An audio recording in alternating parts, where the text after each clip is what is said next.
Hello there, friends. It's Ashley here from the Loopy Lamb and theloopylamb.com. And today I'm joined by my daughter, Abby, who is wearing her finished axolotl costume. And I've crocheted this for her. And if you missed last week's video, I did outline how I had developed the bodysuit for the costume. And now we have all of our finishing touches, which makes it into an axolotl. And you're very excited to wear it to school, right? Mm-hmm. Yeah. What we're going to be doing is we're going to be talking about what I've done to develop the head and the tail for the costume, the finishing touches. And then Abby here is going to model it for us. Aren't we, Abby? Yeah? All right. So did you want to start by doing a slow spin to show everybody what it looks like? Oh, good job. High five. Good job. All right. So now we're going to bend forward and we're going to show everybody the head. Okay, good job. All right, so this is the head of our costume. And last week in the video, I was talking about how Abby really wanted these large safety eyes that I had received as a gift from Chateau Bornay Crochet on Etsy.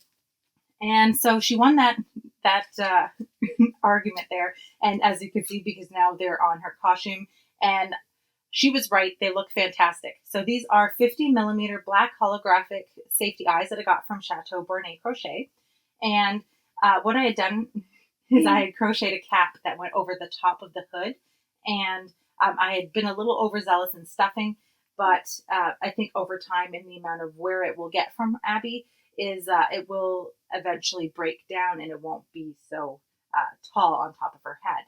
Now, then we went out last night and we got her this Bernat Premium. I think it's metallics or it might be sparkle, but it's a Bernat Premium yarn that has this strand of stellina in it because Abby really wanted some glitter, didn't you, Abby? Yeah. Yeah. Okay, come on up.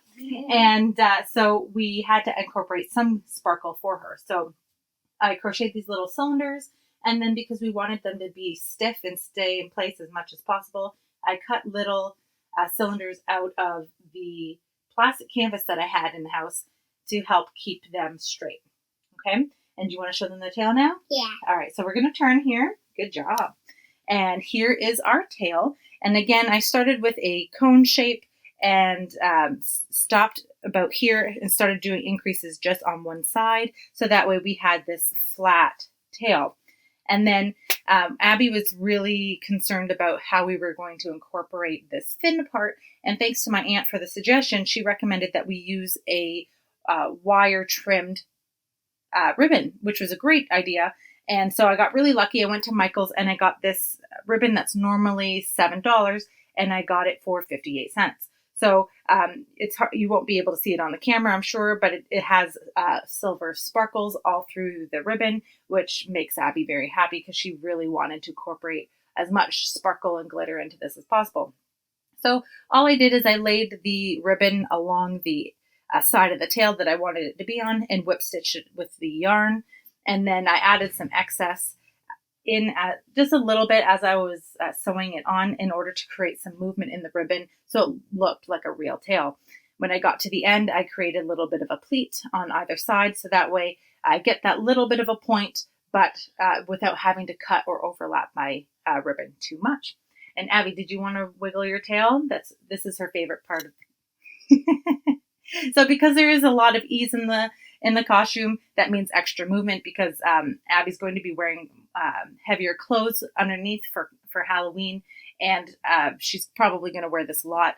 It does kind of hang in the back because of how heavy the tail is, but that will become less of an issue over time as the stuffing breaks down and as Abby either layers up underneath or gets bigger. Mm-hmm. All right. Are we excited for Halloween? Yeah. All right. Oh, thank you. Thank you very much. Well, that's it for us for this week. If you enjoyed this video, please hit that like button and consider subscribing to this channel. And if you like free crochet patterns, please check out my blog, theloopylamb.com. Thanks so much for watching, friends. Happy hooking, and we'll see you next time.